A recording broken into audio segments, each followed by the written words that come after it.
Hello guys. हमने अपने पिछले लेक्चर में संविधान के विषय में डिस्कस किया था, इंट्रोडक्शन किया था। आज का हमारा टॉपिक है संविधान का भाग एक। जैसा कि आप जानते हैं, प्रारंभ में संविधान के प्रारंभ में 395 अनुच्छेद थे, 22 भाग थे, पार्ट, और 8 अनुसूचियां थीं, शेड्यूल। ठीक है। किंतु वर्तमान में लगभग 465 से अधिक अनुच्छेद हैं, 25 के लगभग भाग हैं और 12 अनुसूचियां हैं। इसके अंतर्गत हम भाग एक आज अध्ययन कर रहे हैं। और भाग एक क्या है हमारा? संघ और उसका राज्य क्षेत्र। संघ और उसके राज्य क्षेत्र के अंतर्गत 4 अनुच्छेद रखे गए हैं। 4 अनुच्छेदों का हम विस्तार से अध्ययन करेंगे।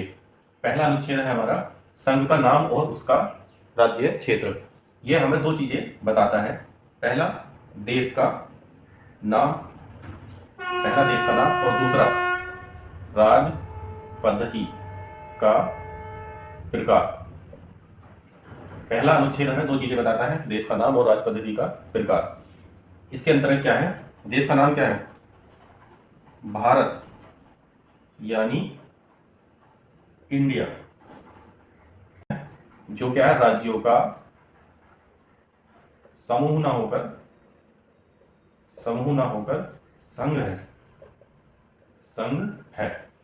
पहला अनुच्छेद हमारा संघ का नाम और राज्य क्षेत्र, और ये हमें दो चीजें बताता है, एक देश का नाम बताता है और एक राज पद्धति का प्रकार बताता है। जब संविधान सभा में संविधान के विषय में चर्चाएं चल रही थी, संशोधन पे संशोधन पेश किए जा रहे थे, तब यह एक प्रश्न था कि भारत का नाम क्या रखा जाए, इंडिया रखा जाए, हिंदुस्तान रखा जाए, भारत रखा जाए, क्या रखा जाए।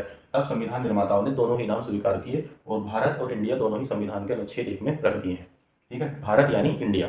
और दूसरा है राज्यों का समूह नाम, ग्रुप होता है जिसमें से कुछ हट भी सकते हैं और नहीं भी हट सकते हैं, इसलिए समूह शब्द को हटा दिया है। और भारत क्या है? राज्यों का संघ है। भीमराव अम्बेडकर ने संविधान प्रस्ताव करते समय कहा था कि भारत जो है वो राज्यों का संघ है, और ये संघ इसलिए है कि इसके जो राज्यों को विभाजित किया गया है वो एक प्रशासनिक सुविधा के आधार पर विभाजित किया गया है। राज्य संघ से अलग नहीं हो सकते। जैसे अमेरिका में व्यवस्था है कि जो राज्य हैं वो समझौते के आधार पर अमेरिकी संघ में शामिल हुए हैं, लेकिन भारत में ऐसा कोई समझौता नहीं है।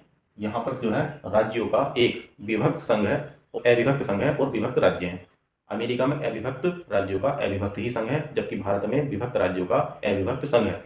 यानी भारत में संघ राज्य को विभक्त कर सकता है, लेकिन राज्य संघ को विभक्त नहीं कर सकते। ये सशक्त केंद्र की व्यवस्था दी गई है, जो कि कनाडा के संविधान से भी ली गई थी। आगे चर्चा करते हैं हम राज्य क्षेत्र के बारे में। तो इसे दो श्रेणियों में बांटा गया था, 3 श्रेणियों में। पहला क्या था कि राज्यों के क्षेत्र, जिन्हें हम वर्तमान में राज्य भी कहते हैं। दूसरा संघ के क्षेत्र, जिन्हें हम यूनियन टेरिटरी भी कहते हैं। और तीसरा ऐसे क्षेत्र जिन्हें कभी भी अधिग्रहित किया जा सकता है। कभी भी अधिग्रहित किया जा सकता है क्या अध्ययन हम अनुच्छेद 2 में करेंगे। पहले देख लीजिए, जो राज्य हैं वो कितने हैं? 28, और जो केंद्र शासित प्रदेश हैं वो कितने हैं? 8। ठीक है, ऐसा समझ, ये इन्हें श्रेणियों में बांटा गया है। एक और चीज होती है, वो हम भाग 21 में, संविधान का जब भाग 21 का अध्ययन करेंगे तब हम देखेंगे 21 राज्यों को विशेष प्रावधान या स्थायी संग्रहणकालीन उपबंध प्रदान किए गए हैं। अनुच्छेद 2। अब अनुच्छेद 1 के बाद हम अनुच्छेद 2 का अध्ययन करते हैं। अनुच्छेद 2 हमारा बताता है नए राज्यों का प्रवेश या स्थापना। अब नए राज्य कौन से हैं? पहला वो क्षेत्र जो भारत संघ का हिस्सा नहीं है, एक उनकी स्थापना जो भारत का हिस्सा नहीं है। दूसरा जिन्हें हमने अंतर्राष्ट्रीय कानूनों के द्वारा अधिग्रहित किया हो, जैसे लीज पर किसी देश का क्षेत्र ले लेना, या खरीद के आधार पर, या उपहार स्वरूप जो क्षेत्र हमें मिले हों, उनकी जो स्थापना होगी वो अनुच्छेद 2 के अंतर्गत होगी। अंतर्राष्ट्रीय कानूनों के तहत, मैं लिख देता हूँ, अंतर्राष्ट्रीय कानूनों के तहत जो क्षेत्र हमें लीज पे मिले हों, या हमें खरीदे हों, या हमें उपहार स्वरूप मिले हों, उनकी जो स्थापना होगी वो अनुच्छेद 2 के तहत होगी। इसमें भी एक केस हम पढ़ेंगे, बेरूगाड़ी केस। तीसरा, इसमें तीसरी एक वस्तु और है, जिन प्रदेशों को हमने जीता हो या हराकर हमने वो अधिग्रहित किए हों, जैसे गोवा, दमन एवं दीव, पुडुचेरी, सिक्किम और दादर और नगर हवेली।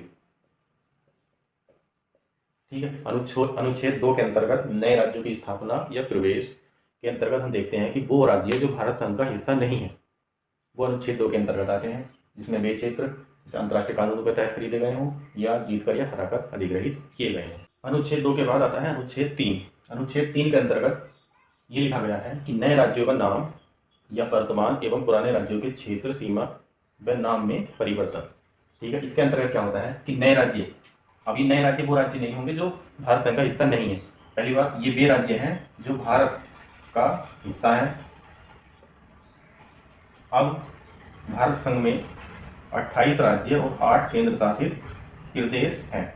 इसमें से संसद चाहे तो किसी भी एक राज्य का नाम परिवर्तित कर सकती है या उसके एक किसी क्षेत्र को अलग कर सकती है या किसी दो या दो से अधिक क्षेत्रों के क्षेत्र को मिलाकर एक नए राज्य का गठन कर सकती है, उसकी सीमा में परिवर्तन कर सकती है और किसी राज्य के क्षेत्र को घटा भी सकती है, किसी राज्य के क्षेत्र को बढ़ा भी सकती है या फिर अलग अलग राज्यों से क्षेत्र लेकर एक नए राज्य का गठन कर सकती है। ये अनुच्छेद 3 के अंतर्गत आता है।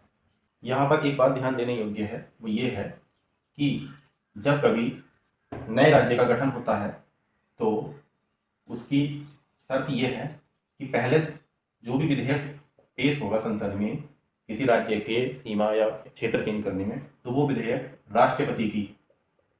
राष्ट्रपति की पूर्व अनुमति के बाद ही संसद में पेश होगा और राष्ट्रपति उस बिल पर संस्तुति देने से पूर्व संबंधित राज्य के विधानमंडल में उस विधेयक को भेजेगा उनका अभिमत जानने के लिए। लेकिन ये जरूरी नहीं है कि राष्ट्रपति विधानमंडल द्वारा भेजे गए अभिमत को माने, इसके लिए वो बाध्यकारी नहीं है। भाग 1 का अनुच्छेद 4 कहता है कि पहली व चौथी अनुसूची के संशोधन तथा अनुपूरक, आनुषंगिक और पारिवारिक विषयों का उपबंध करने के लिए अनुच्छेद 2 व 3 के अंतर्गत बनाई गई विधियां। पहली और चौथी अनुसूची की डिस्कशन हम अनुसूचियों में करेंगे और फिलहाल ये जो उपबंध कहता है इसके लिए हमें ये जानना जरूरी है कि संविधान में जो संशोधन होते हैं वो किस प्रकार से होते हैं और संविधान में संशोधन इसका विस्तृत अध्ययन हम करेंगे संविधान के भाग 20 में और अनुच्छेद 368 के अंतर्गत। फिलहाल हम एक मूल्यांकन देख लेते हैं कि संविधान में संशोधन होता है वो 3 प्रकार से होता है। पहला साधारण बहुमत, दूसरा विशेष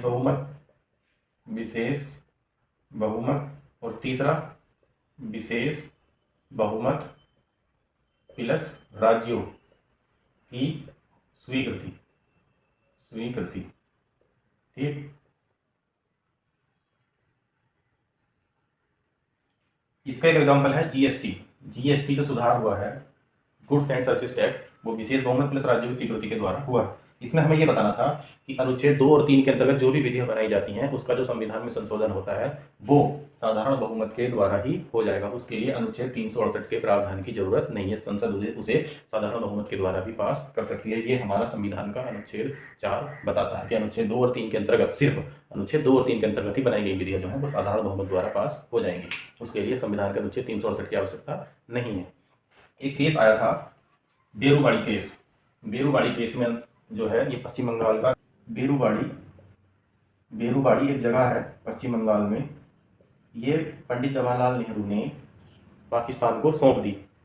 तब ये प्रश्न आया, तब सुप्रीम कोर्ट ने कहा कि अनुच्छेद 3 के अंतर्गत संसद को ये अधिकार नहीं है कि वो भारत का कोई भी क्षेत्र किसी अन्य देश को सौंप दे।